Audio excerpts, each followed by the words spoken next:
Hi everyone, welcome back to my channel. Today we're going to talk about how to use Chatgpt, an amazing AI-powered chatbot that can help you with anything from answering questions to generating creative writing prompts.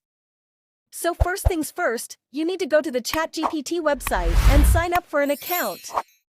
It's totally free and only takes a few minutes. Once you're signed in, you'll see a chat window where you can start typing in your questions or prompts.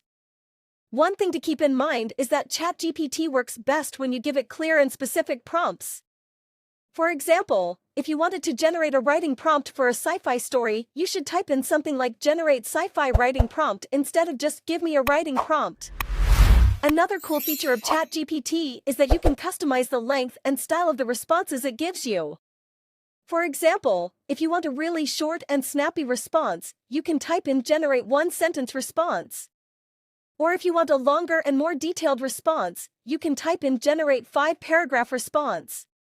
And that's pretty much all there is to it. Chatgpt is super easy to use and can be a really helpful tool for anyone who needs a little extra help with their writing or creative projects. So give it a try and let me know what you think in the comments below. Thanks for watching, and don't forget to like and subscribe for more content like this.